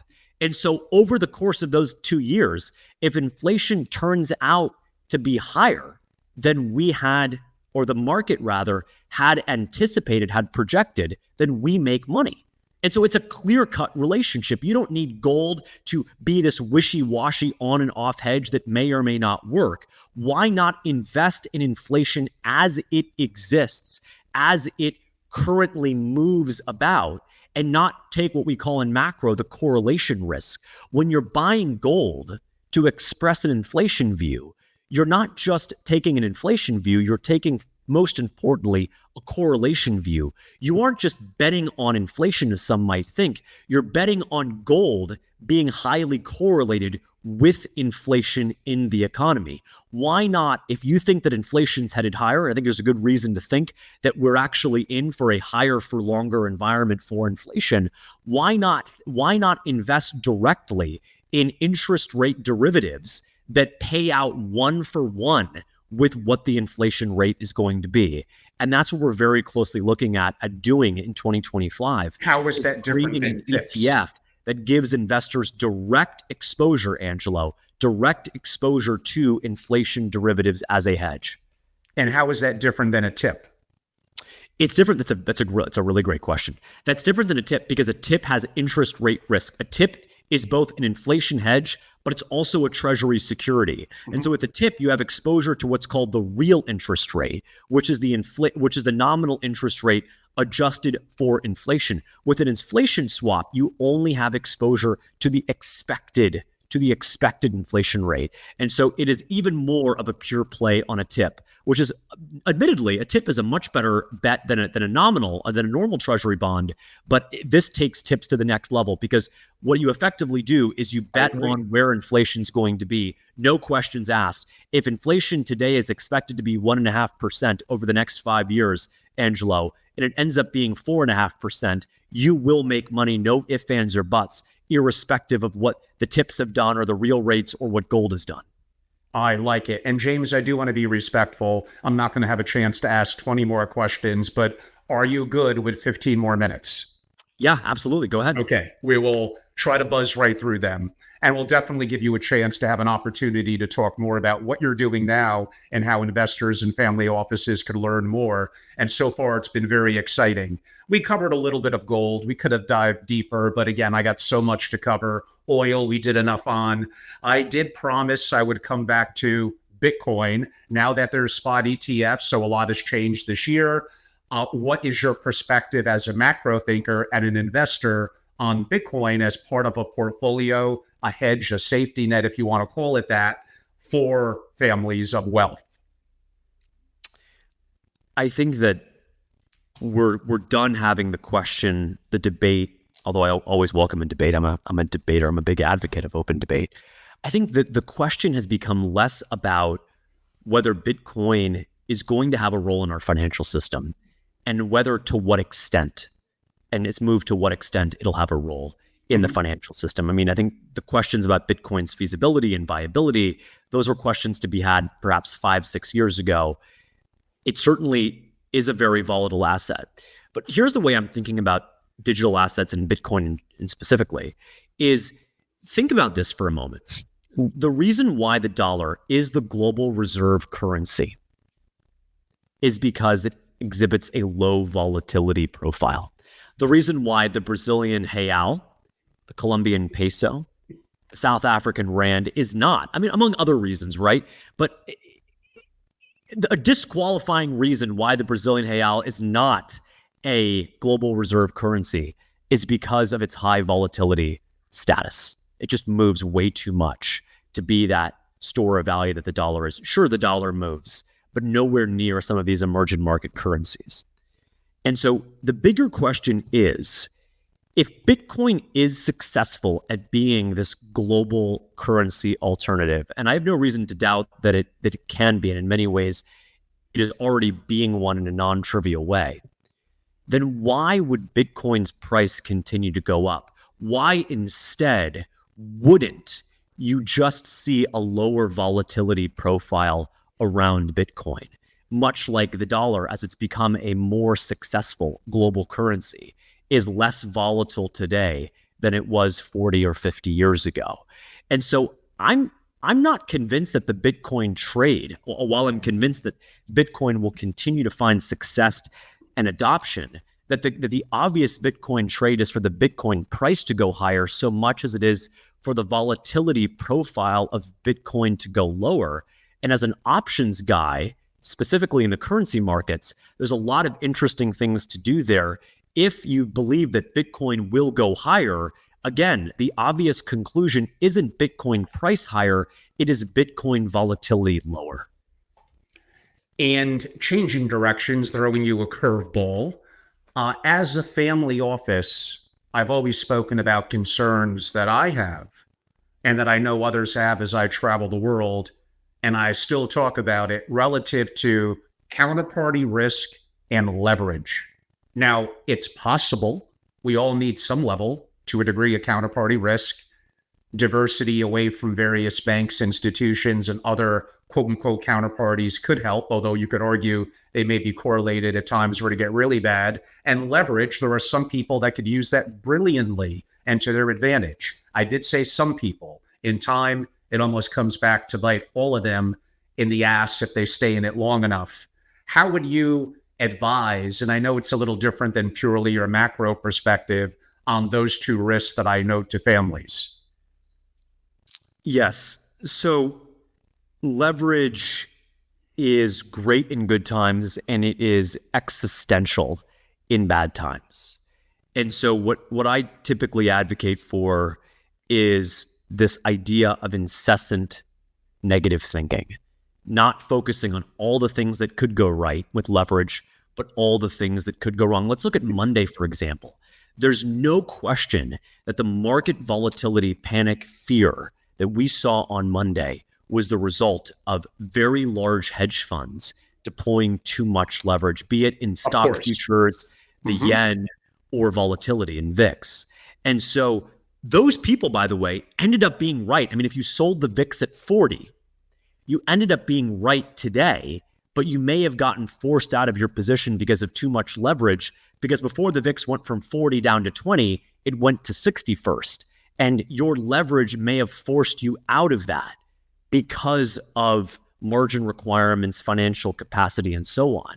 And so that's my thinking when it comes to risk management at Azoria, is not all the good leverage can do, but all the bad that it can do. I think as an investor, more than anything, you want staying power. It's not enough to ultimately be proven right. It's about being in that position long enough to see yourself being proven right. And so again, I bring up, if you sold the VIX at 60 through some derivative, if you sold the VIX at 40 rather, and it went to 60, you got taken out if you had too much leverage, even though you were ultimately right 3 days later when it traded back into the low 20s. Leverage would have doomed you. A moderate amount would have kept you in that position and would have led to a very profitable outcome. In terms of counterparty risk, one way that I think about this a lot is going to central counterparties, avoiding these bilateral arrangements with banks. whether that's for a currency forward, whether that's for a stock forward, and trading these things on listed exchanges, trading things like the VIX futures as opposed to a variance swap, trading things like the euro currency futures as opposed to a euro forward, trading things like, dare I say, I'm blanking here and thinking about a whole host of possibilities, gold futures as opposed to gold forwards. One, there's the obvious immediate benefit of margin efficiencies, lower cost to warehouse this risk.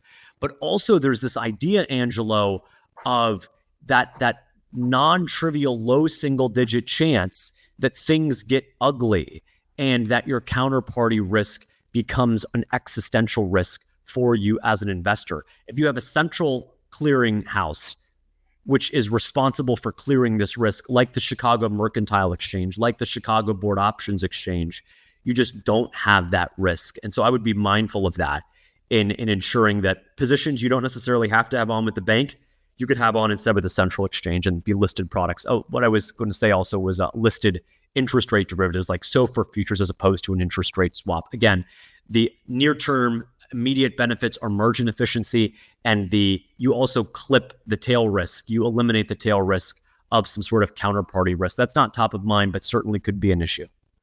And kind of a two-part question. Why are major stock indexes so damn hard to beat?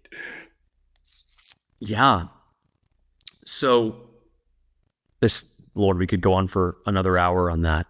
So part of the reason I think major stock indexes are hard to beat is because you don't know what is going to be the sector du jour, right? As we've seen with the last 2 years, the sector that's powered the S&P 500 higher has been technology.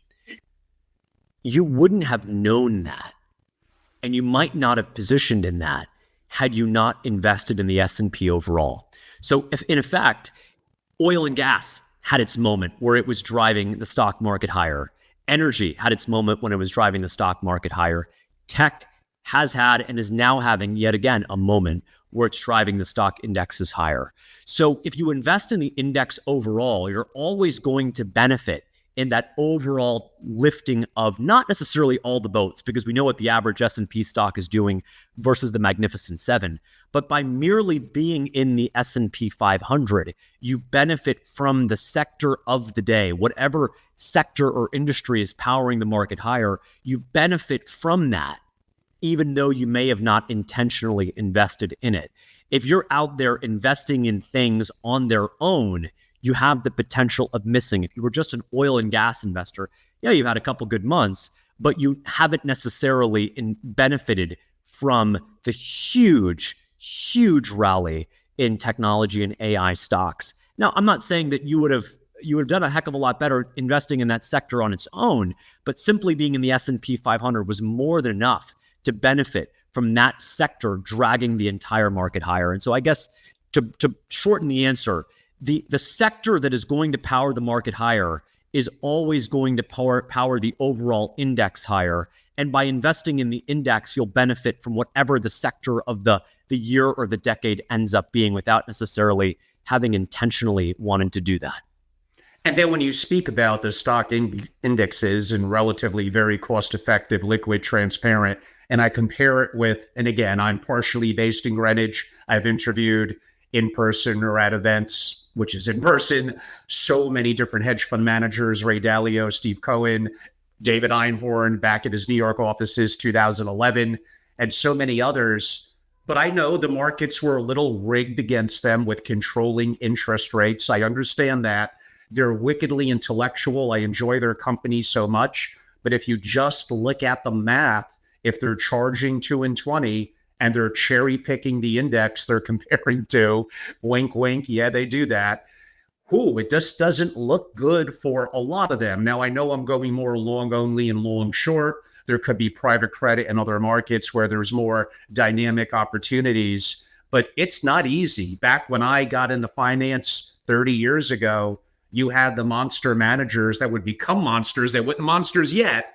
Right. They were getting 30 to 40% returns. Those days in the markets with technology, efficiencies, competition, it's so hard to alpha outperform year after year in blocks of even 5 years, let alone a decade, net of fees, I think it's very hard. It is very hard. And that's why I think the ETF model is a winning model because one, it brings transparency, two, it brings low cost, and three, it brings liquidity. Yet the reality of the situation is the obvious move for someone like me leaving Greenlight Capital would be to start a hedge fund and open it up to high net worth individuals. We have internal capital. We have some LPs to do that with. But what I'm far more excited by is participating in an ETF revolution that can bring investment opportunities like investing in Argentina's sovereign bond markets that are yielding 20, 23, 24%. Yeah, that's incredible. To investors directly with the liquidity profile of a stock on the New York Stock Exchange, with the transparency of the S&P ETF, and with the cost profile of not a hedge fund, but of any other run-of-the-mill investment fund. And so I think that there's going to be obviously some space for hedge funds for some sorts of investors, but I don't think that they can continue to justify the high fees, the lockups. And people talk just about high fees, but you know this, Angelo, better than anybody. It's the liquidity profile. It's the access 100%. to the CIO. It's the ability to understand what investments are happening. The great thing about an ETF and what we're doing at Azoria in particular is that I'm going to be hosting a monthly call with any of our investors where we're going to have thousands of folks log on and I'm going to take questions just as I'm doing for you now, talk about our holdings, talk about how we're thinking about the risks coming from China or inflation or the Fed or the debt markets, and talk about what opportunities we're seeing on the horizon. So you can't get that kind of transparency from from a hedge fund investor, hedge fund manager. You can't get that kind of accountability. And you sure as heck can't understand how the portfolio is positioned, not just my word, but you can log on to our website and see exactly what positions we have in any of our ETFs. And again, with the cost profile that is 90% cheaper than what a hedge fund would offer. And so the ETF revolution is real. And I'm honored and fortunate to be participating in it with what we're doing at Azoria. Well, it's definitely one of the reasons why I wanted to have you on. Definitely a big believer in that. Final two questions, a little bit of an investment philosopher type question, which I do like to think about. I kind of think about, is it a bigger risk for me to own Ethereum, Bitcoin, NVIDIA, Dell, NVIDIA, arguably trendy, quote unquote? Again, is it a bigger risk for me to own or not to own is actually the interesting question that I don't think enough investors are asking. Now, you can make the argument, Angelo, individually picking whether it's the cryptos you noted or those stocks, that could be a fool's errand. What's going to make you better than the professionals? Well, I could have some comebacks to that one. But again, I go back to passive investing or active management in ETF format that you're talking about. But do you think about things like that as well? Is it a bigger risk to own something? But okay, people were concerned of my crypto exposures in 2020. Right. I had a great run until I didn't, but I limited my exposure by limiting my allocation. Right. That's my risk mitigation strategy, and it kind of worked pretty good. That's exactly right. The allocation is everything. The allocation is everything. Yes, if Bitcoin is 25% of your portfolio, then yes, the risk is greater in owning it than not owning it. If it's 1%, then it's much harder to make that case. What I would say is the AI revolution, and forget what NVIDIA does on any given day and forget what any particular company does. As I mentioned earlier, this technology is here today. You can take a napkin, sketch out a design for a website, then take out the ChatGPT app on your iPhone today, take a picture, and turn that sketch into a real-life functioning web application. That is unreal. It's pretty crazy. It is unreal. And so that is obviously going to have real-world implications on macro, on markets, on individual companies, on the entire index. And no amount of fear, uncertainty, and doubt, no amount of concern over what NVIDIA's numbers are going to be next month or past quarter or whatever is going to change the reality of this technology.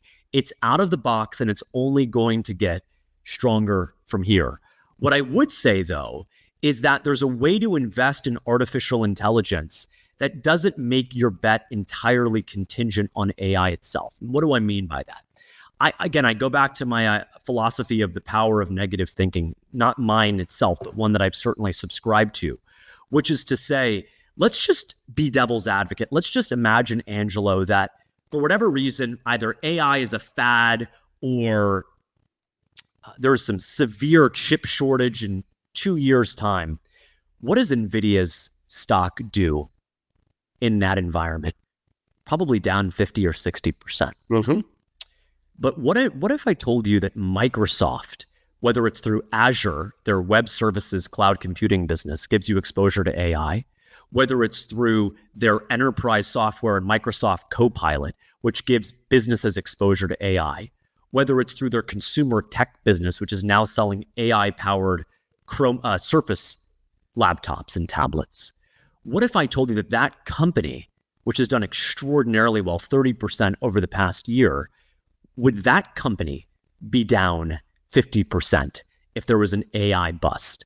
Probably not, because there's a real business at Microsoft that is not wholly contingent on what AI does or does not do.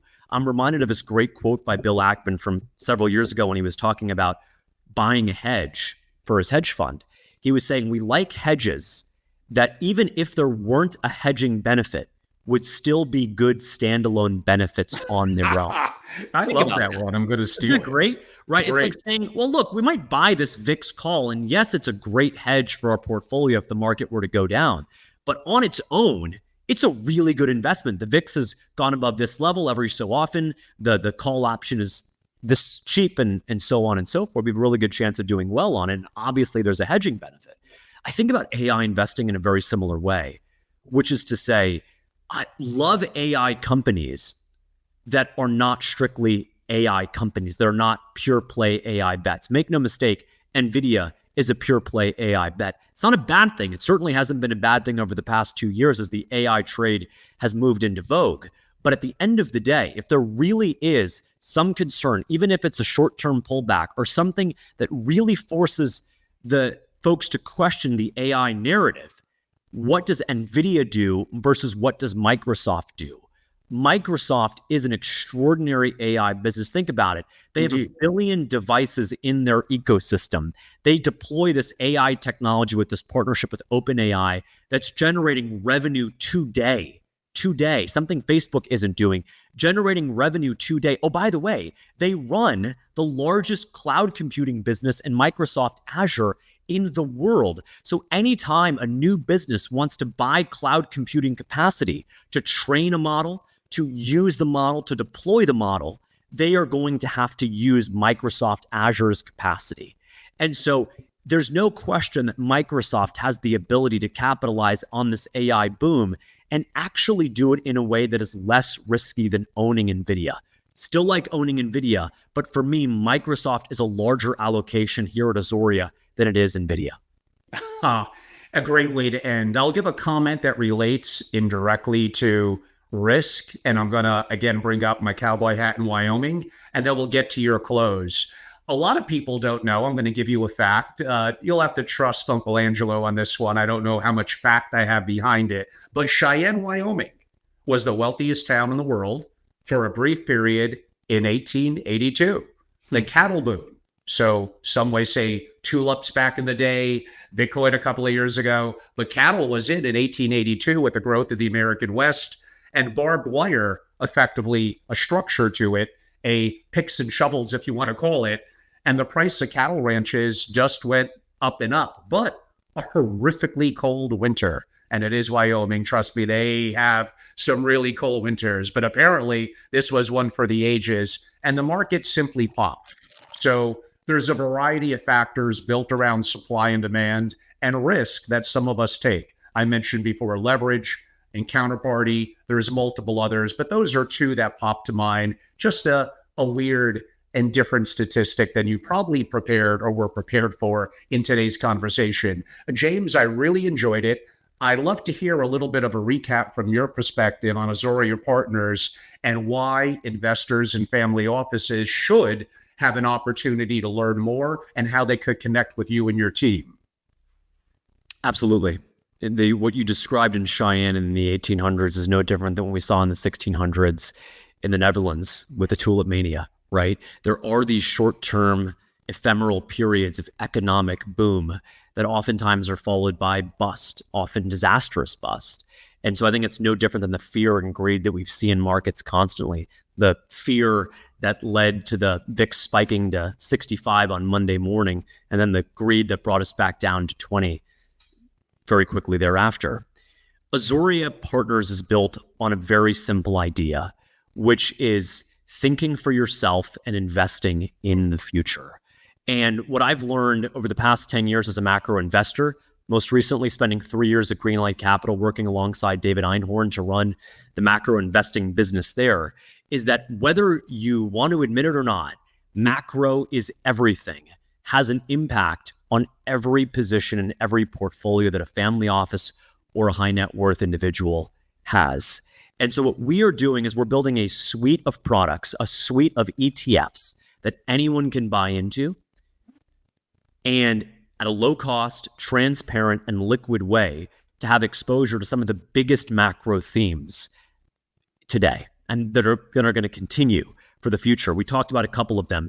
The Azoria Inflation Hedge ETF. No, not just buying gold or not buying gold or silver, but inflation, investing in these inflation derivatives that pay out 1-for-1 with what the inflation rate ends up being. That's an unmatched hedge for investors who are concerned, and I think rightly so, about what the inflation environment is going to be at a time where net interest expense on U.S. debt is $1 trillion a year, where the U.S. debt is north of $32 trillion, where the Federal Reserve is now entertaining another rate cutting cycle at a time where inflation is not fully back to 2%.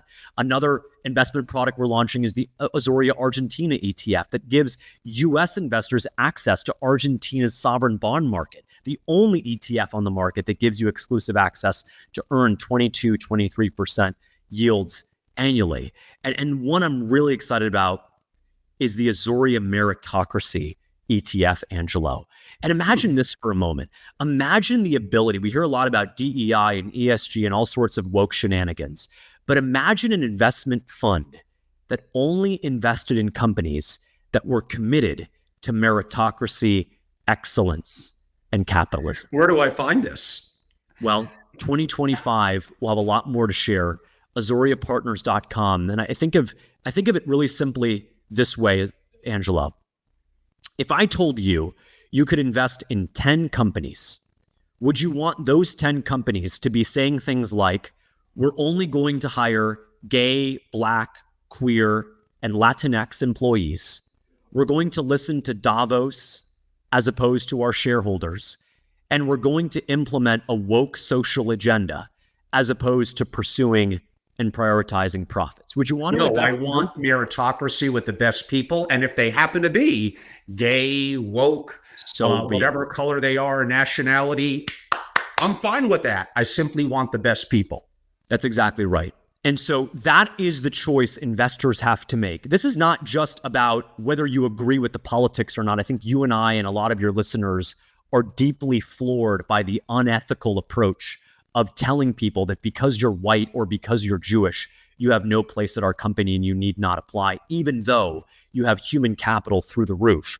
And so again, I bring it back to that example. If you have a choice, invest in 10 companies that are simply designed to pursue a social agenda, to hire whichever minority walks through the door, or 10 companies that are going to hire the most qualified people, promote them, invest in them, and invest in their business and focus on pursuing shareholder value, which 10 companies do you want to invest with? And so if the answer to that question is the ones that are committed to meritocracy, we have an ETF for you. It's coming out next year. It's called the Azoria Meritocracy ETF. And I can't wait to share more about it. Again, just go to AzoriaPartners.com, subscribe to our mailing list. We'll have more to share. But I'm excited to be talking about this and be bringing these products. Effectively, meritocracy is a macro bet, Angelo. We think of macro as currencies and inflation in the Fed. But what is more big picture? What is more macro than deciding to invest in a universe of companies that are from the get-go saying, we will prioritize merit and nothing more, not woke shenanigans, not DEI, not diversity quotas, not ESG. We're going to make money for our shareholders and we're never going to apologize for it. Those companies, without a doubt, will outperform their woke peers over the next 10 years. No question about it. Well, everyone, it's been great to have James Fishback on. And by the way, that's spelled Fishback. I highly recommend. And say the website again, James. It's Azoria Partners, Azoria partners.com. Excellent. And I'll give my close. I'll try to keep it relatively not too long, James, so you could run. I think we're both East Coast, so it's kind of about time, family, dinner, all that good stuff. Although in today's world, it is kind of 24/7, I understand. But everyone, I'm Angelo Robles. I'm the host of At Family Office and Family Office TV on YouTube, active on LinkedIn. I did this today, although some of you may hear it as a live this week. And timing is important. So we're August 12th, if I have that correct, 2024. You may hear this a month from now, 3 months from now, a year from now, and simply conditions and opinions could change. It's meant to be timely and entertainment at the moment. Absolutely, of course, go and follow me on YouTube at Family Office. That is me. I own that moniker. And Family Office TV. I'll have some different content on there. I'm very active on LinkedIn, starting to become more active on X. I'll be doing some spaces. I actually did also launch a Rumble channel, and all my platforms may have 80% crossover, but each is going to have some proprietary content specific to that. We are doing this as a private recording. Normally, my members would get first access and/or access via the webinar feature to come in a little bit like Zoom and interact with Q&A and questions.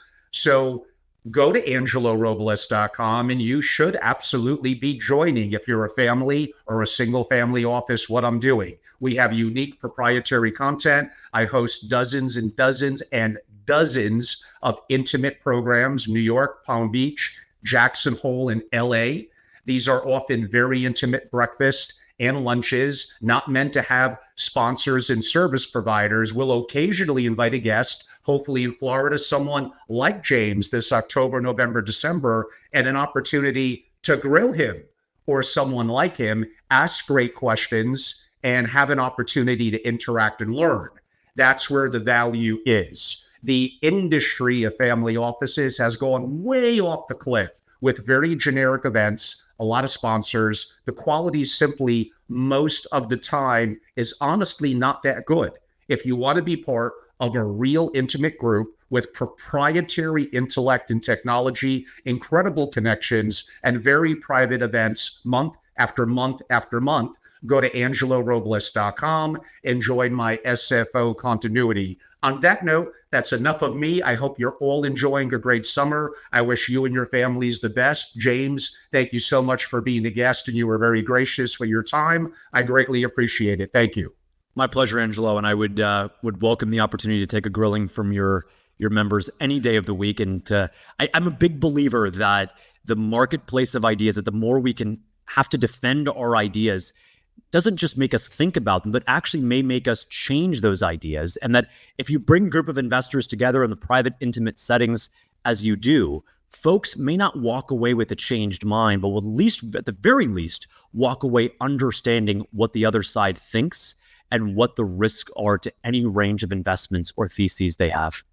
James, you are on the HMF for Harry Flagler Room at the Breakers. This winter in Palm Beach, we'll probably do about 10 intimate programs over cocktails. We like to have a good time and ask questions. So I should maybe call it Cigars, Cocktails, and Finance. How about that? I look forward to it. We will see you at the Breakers this winter. I will see you then. Thank you, Angelo. Look forward to it. Thanks so much. Thank you, everyone. Bye-bye.